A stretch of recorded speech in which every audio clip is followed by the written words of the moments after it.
എല്ലാ കാലത്തും ഞാൻ പറഞ്ഞു പോന്നിട്ടുള്ളതാണ്. അത് പൊതുവേ ജനാധിപത്യത്തിൽ പ്രതിപക്ഷവും ഭരണപക്ഷവും മാറി മാറി ഉണ്ടാവുക എന്നുള്ളത് അതിൻ്റെ ഒരു അടിസ്ഥാന തത്വം തന്നെയാണ്. ബംഗാളിലത്തെ അനുഭവമാണ് അത്.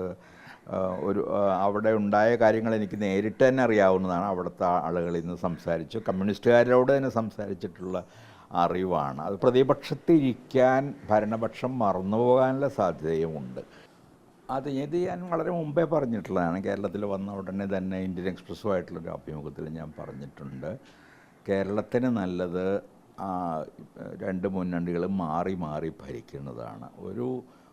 അത് ഈ ഇലക്ഷൻ കാലത്ത് പറയുന്നതല്ല, വസ്തുതയിൽ എല്ലാ കാലത്തും ഞാൻ പറഞ്ഞു പോന്നിട്ടുള്ളതാണ്. അത് പൊതുവേ ജനാധിപത്യത്തിൽ പ്രതിപക്ഷവും ഭരണപക്ഷവും മാറി മാറി ഉണ്ടാവുക എന്നുള്ളത് അതിൻ്റെ ഒരു അടിസ്ഥാന തത്വം തന്നെയാണ്.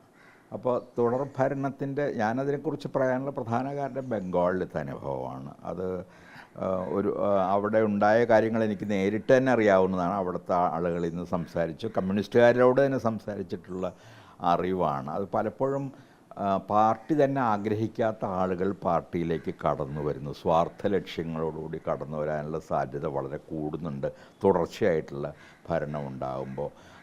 അധികാരത്തിൻ്റെ വികേന്ദ്രീകരണം എന്ന് പറയുന്നത് കുറഞ്ഞു വരികയും അധികാര കേന്ദ്രീകരണം വർദ്ധിക്കാനുമുള്ള സാധ്യതകളും ആ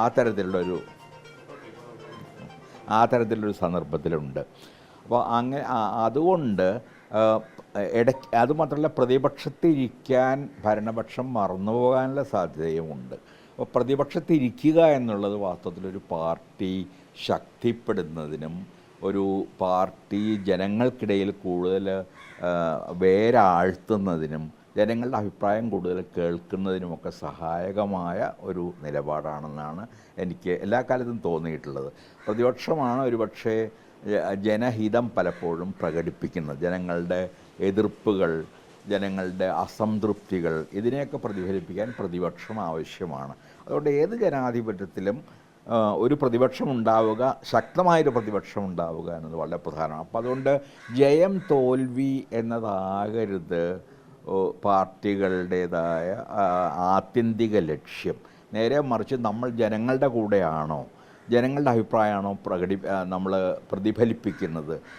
ജനങ്ങൾ എന്ന് ഞാൻ പറയുമ്പോഴും വളരെ പ്രത്യേകമായ പീപ്പിൾ എന്നൊക്കെ നമ്മൾ ഇംഗ്ലീഷിൽ പറയുന്ന അർത്ഥത്തിൽ തന്നെയാണ്. അതായത് ഏറ്റവും അടിത്തട്ടിലുള്ള ജനങ്ങൾ, അത് തൊഴിലാളികളാവാം, അത് കർഷകരാവാം, അത് ആദിവാസികളാകാം, ദളിതരാകാം, മതന്യൂനപക്ഷങ്ങളാകാം, വംശന്യൂനപക്ഷങ്ങളാകാം, ലൈംഗിക ന്യൂനപക്ഷങ്ങളാകാം.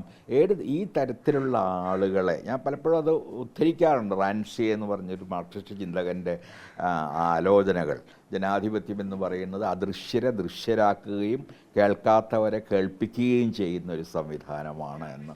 ആ അർത്ഥത്തിൽ ഉള്ള ഒരു ജനാധിപത്യമാണ് നമുക്കുണ്ടാകേണ്ടത്. അതുകൊണ്ട് ഇതുവരെ കാണാതിരുന്ന ആളുകളെ ജനസഭയിൽ കാണാൻ തുടങ്ങുമ്പോൾ, ഏത് ജനസഭയിൽ കാണാൻ തുടങ്ങുമ്പോൾ മാത്രമാണ്, ഇതുവരെ കേൾക്കാതിരുന്ന ശബ്ദം നാം പഞ്ചായത്ത് മുതൽ പാർലമെൻറ്റ് വരെ കേൾക്കാൻ തുടങ്ങുമ്പോഴാണ് ജനാധിപത്യം അതിൻ്റെ ആത്യന്തിക അർത്ഥത്തിൽ ജനാധിപത്യമാകുന്നത്.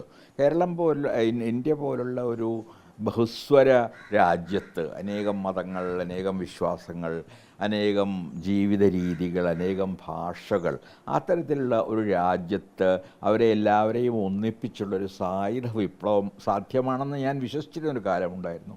അതിൽ ഞാൻ വളരെയധികം അകന്നിട്ടുണ്ട്, അല്ലെങ്കിൽ അത് സാധ്യമല്ല എന്ന ബോധ്യം എനിക്കുണ്ട്. അതുകൊണ്ട് സാധ്യമാകുന്നത് ജനാധിപത്യത്തെ എങ്ങനെ യഥാർത്ഥ ജനാധിപത്യമാക്കി മാറ്റാം എന്നുള്ളതാണ്. തളം കെട്ടി നിൽക്കുന്ന വെള്ളം പോലെ ആയിരിക്കുന്നു ഈ ഭരണ തുടർച്ച കൊണ്ട് എന്ന് തോന്നിയിട്ടുണ്ടോ? അങ്ങനെ ഞാനൊരു ഉപമ ഒന്നും ഉപയോഗിച്ച് അതിനെ വിശേഷിപ്പിക്കാൻ കഴിയുമെന്ന് തോന്നുന്നില്ല. ഇതെന്നെ സംബന്ധിച്ചിടത്തോളം ഇതൊരു ജനാധിപത്യത്തിൻ്റെ അടിസ്ഥാന തത്വമായിട്ട് ഞാൻ കാണുന്ന ഒരു കാര്യമാണ്. മാറി മാറി ഭരിക്കുക, ഒരു ഭരണപക്ഷത്തിന് പ്രതിപക്ഷത്തിരിക്കാനും പ്രതിപക്ഷത്തിന് ഭരണപക്ഷത്തിരിക്കാനുമുള്ള അവസരമുണ്ടാകുക. ഭരണപക്ഷത്തിരിക്കുമ്പോൾ പ്രതിപക്ഷം തങ്ങളുടെ എതിർപ്പുകൾ സത്യസന്ധമായിരുന്നു, ആത്മാർത്ഥമായിരുന്നു എന്ന് തെളിയിക്കാനുള്ള ശ്രമം നടത്തുക.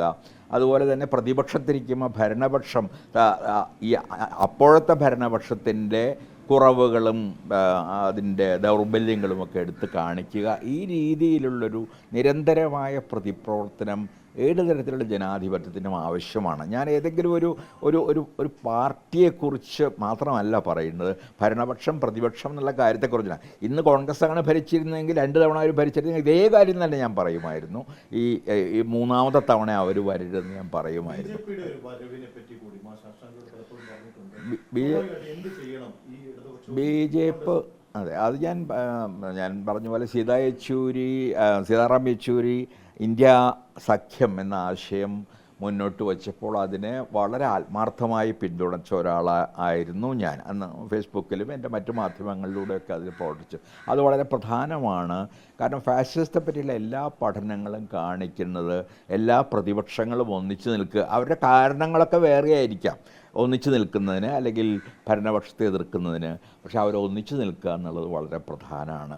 അതുകൊണ്ട് ഇപ്പോൾ കേരളം പോലുള്ള ഒരു പ്രദേശത്ത് അവരൊന്നിച്ചു നിൽക്കണം മുഴുവനായി എന്ന് ഞാൻ പറയുകയില്ല. അതിന് കാരണം അപ്പോൾ ഒരു പ്രധാന പ്രതിപക്ഷമായി ബി.ജെ.പി. മാറും. അതൊരു പക്ഷേ പിന്നീട് അതിനെ ഭരണപക്ഷമാക്കി മാറ്റാൻ സഹായിച്ചു എന്നും വരും.